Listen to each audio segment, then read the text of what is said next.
Chapter 32, Kelsey. Lena's funeral is a standing room only event. Nearly everyone in Falls Creek attempted to squeeze into the chapel. The number of flowers in every color of the rainbow is staggering. So many people loved Lena.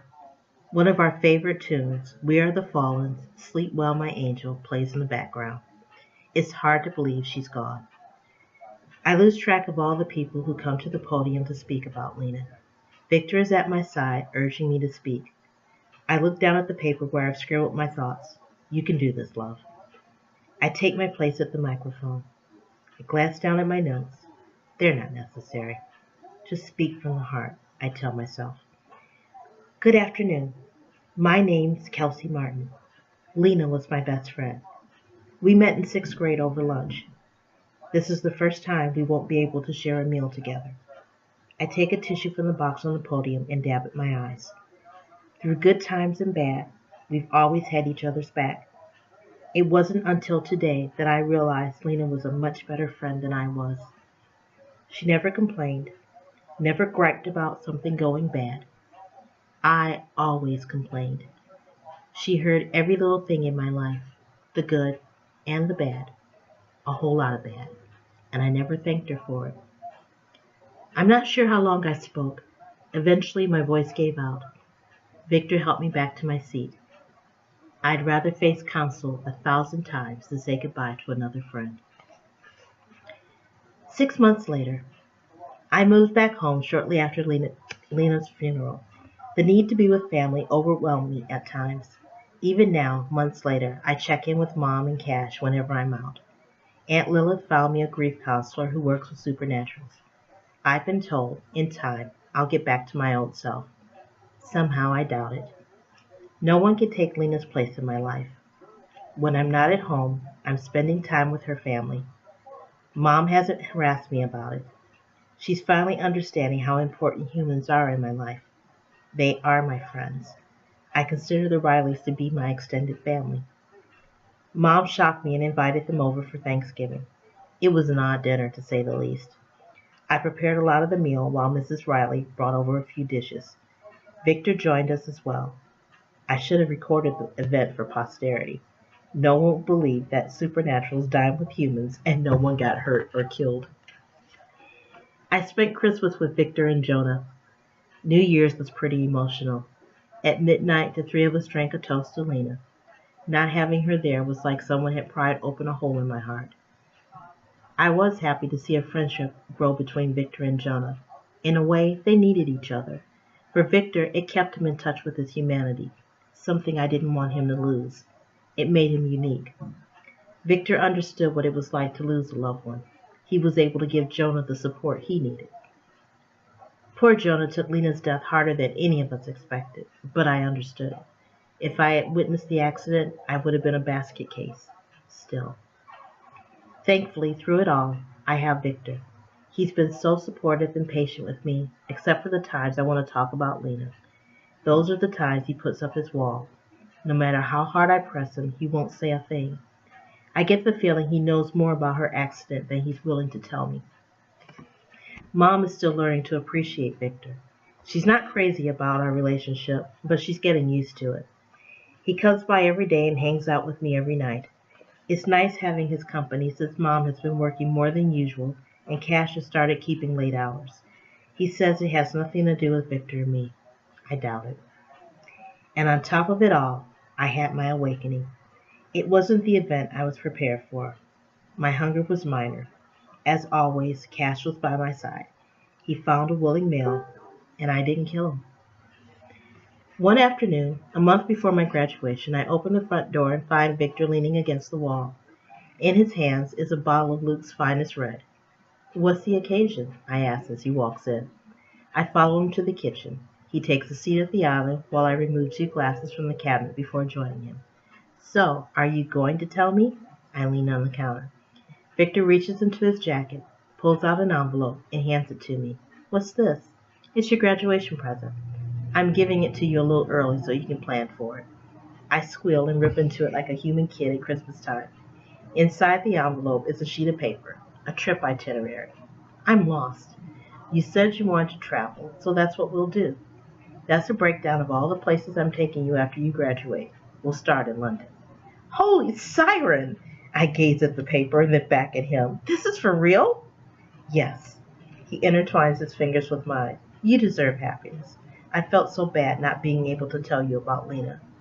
My mouth drops and I look up. You knew? Yes. Nathan told me the night I took you to the club. Reapers aren't supposed to inform anyone about their marks, but he trusts me. He knew I wouldn't tell you or get in his way. I understand, and I do. It would be too easy to get pissed about it. Unfortunately, once the fates decide someone's time is up, there's nothing that can be done to stop it. Talking about Lena, though, makes my chest ache.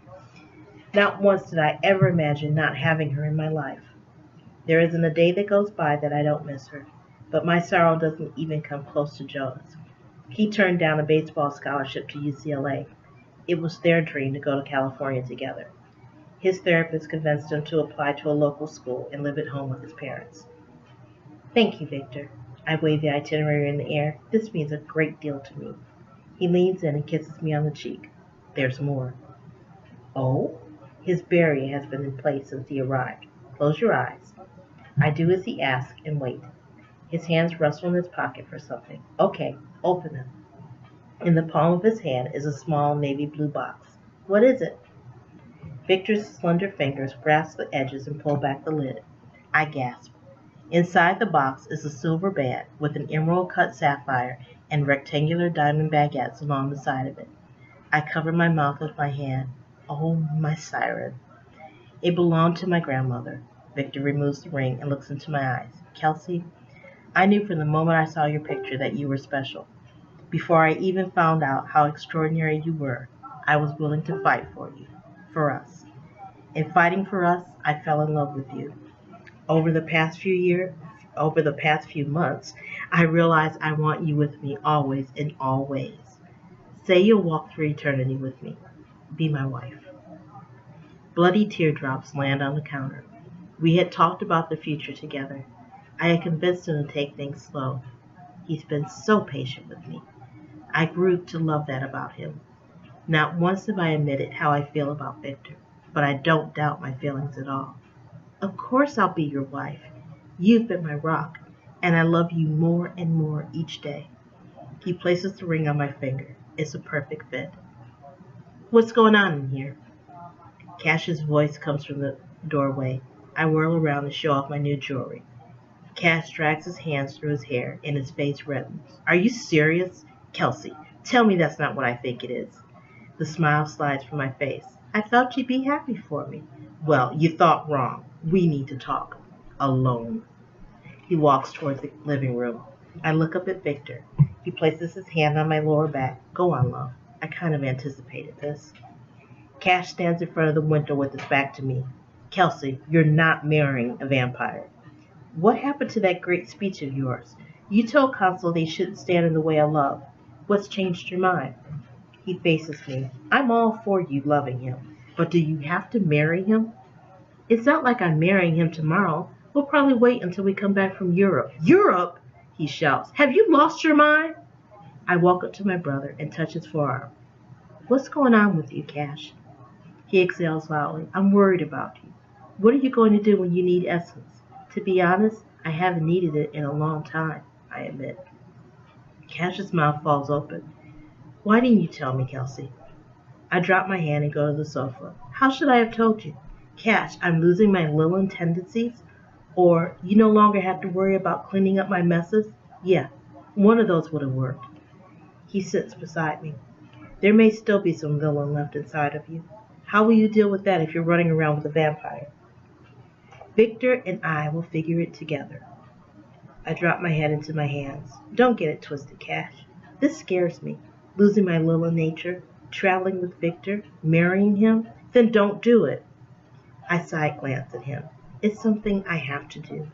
This is my chance to see what's outside Falls Creek. More humans who don't understand supernaturals. And what about the supernaturals? Are they all as small-minded as the ones here? Kelsey, no, let me finish. I sit back. Victor and I had to fight for permission to be together. I don't want to spend an eternity fighting to love him too. If there are other places we can visit and love each other openly, we deserve to find them. You can have that here. Just give the community time, he pleads. Is the Najax going to allow it? He won't be a problem. Why not?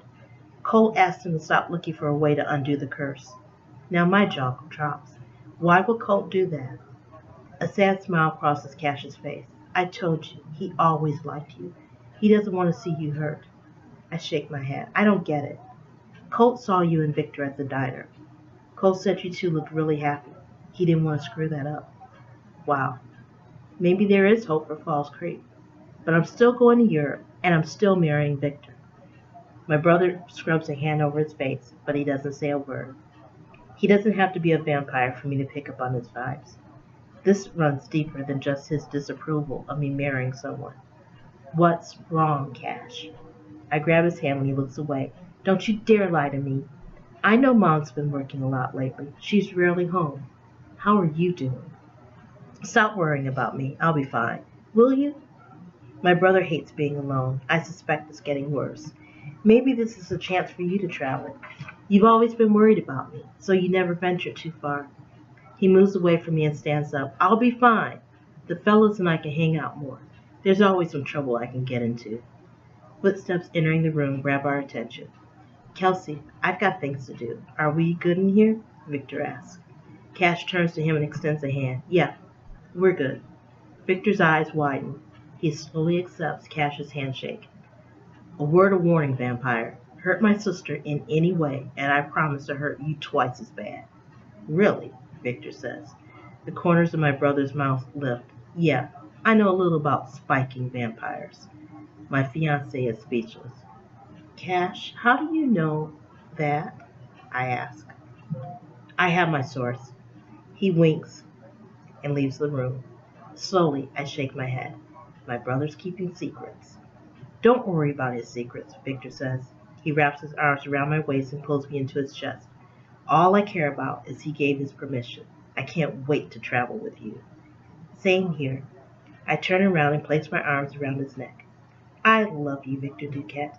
Back at you, Kelsey Martin. I'm forgetting all the lies I've been told. Supernatural beings can find love. Curses be damned. Kelsey and Victor forever. The end. I just want to take a moment to say thank you to everyone who's taken the time to read my book. I'd love to hear feedback. I'd love to hear your reviews, one way or the other, whether it's good or bad. Let me know how you think about my book. You can send me direct feedback to sfbenson at author.sfbenson.com. And you can always post your reviews up on Amazon.com. Just look up Cursed Hearts by S.F. Benson and leave your review. That's it for this read along. Join me next time. Not sure what book we'll be reading next. Blessed Hearts, the new adult book in this duology, comes out in July. I don't have the exact date yet, but look for it. I'll let you know. If you go to my website, author.sfbenson.com, and sign up to be on my mailing list, I'll be sure to get that information to you as soon as I know it. Thank you. Bye-bye.